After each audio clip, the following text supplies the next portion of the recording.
No matter what your stance on the EU as a whole, there is a good chance that you feel the Union has a democratic deficit, that it's not quite as democratic as it should be, and you agree with most Europeans that something needs to change. There are those who feel the best way to achieve more democracy is to limit the power of the Union, quit the club, or even abolish it and retreat back into the separate nation states. These movements exist in every European country and range from fringe to dominant political party. Either way, they get plenty of attention in the media. Much less visible are the movements that try to democratise the EU by changing it from within.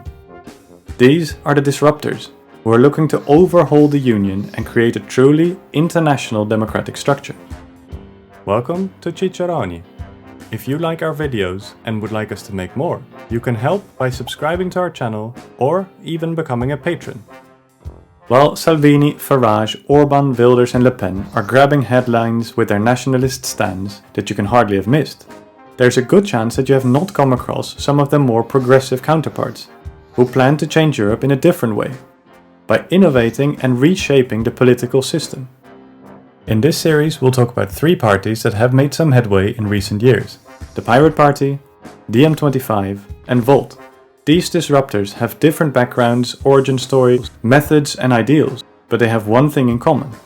They're looking to change the game itself. In this video, we'll look at Diem25. The Democracy in Europe movement 2025, or Diem25, was founded in the aftermath of the Eurozone crisis by Yanis Varoufakis and Srećko Horvat, with the goal to radically change the way Europe is ruled. The acronym of the name, Diem, refers to the well-known Latin phrase Carpe Diem, a nod to the need to act now before it's too late. The urgency behind Diem25's message has its root in the euro crisis that wrecked the European economy and especially Greece's, where the structural problems of the euro currency caused economic despair and mass unemployment. Varoufakis, who as finance minister in Greece had the task to manage the Greek economy without having control over its currency, one of the traditional tools to steer an economy, felt the system was broken and in urgent need of repair. The euro crisis laid bare the fact that Europe's democracies are linked together with a common currency and institutions over which there is no real democratic control. According to Varoufakis, this system causes financial institutions, markets and national interests to jeopardize and overrule democracy in Europe. With the system flawed as it is, Diem25 sees two scenarios for the future of Europe: democratization or destruction, as it believes the destruction of the EU or even just the euro would have serious negative consequences for the well-being, economic stability and security of Europeans. Diem has made it its mission to democratize the Union quickly.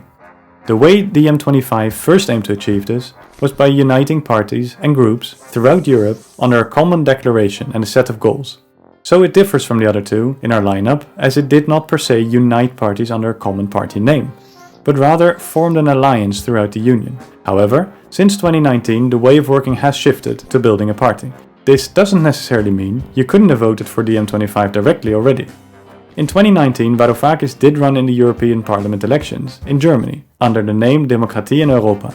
The decision for Varoufakis to run in Germany rather than in his native Greece can be seen as both a tactical, it's a bit easier to win a seat in Germany than it is in Greece, as well as a symbolic choice, to show the pan-European nature of the movement. This symbolic side was also stressed by launching the movement officially in Berlin and Rome. Yanis Varoufakis is the figurehead of the Europe-wide movement, but it's important to note that neither him nor Diem25 has any formal power over the other parties affiliated with its mission. The system Diem chose is one of affiliation, not hierarchy. Of the three movements discussed, Diem25 is the one that falls most comfortably in the traditional political spectrum, taking the left flank. Both founders have connections to Marxist economics and are very culturally progressive, which is reflected in the agenda of the movement. In line with its origin in the euro crisis, Diem25 put a strong emphasis on the reform of Europe's financial institutions, such as the Eurogroup or the European Central Bank, to be more transparent and focus more on the economic well-being of all Europeans. Although Diem25 branded itself more a movement than a party, it does have electoral wings, one of which currently holds 9 seats in Greek parliament. Its affiliate parties hold seats in Denmark, France and Poland. Diem has not announced participation in any elections this year. whether you agree or disagree with their political agendas.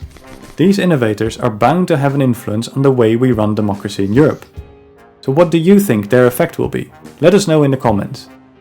This video is part of a series of 3 about the European disruptors. Make sure to watch the others too. And don't forget to subscribe to our channel.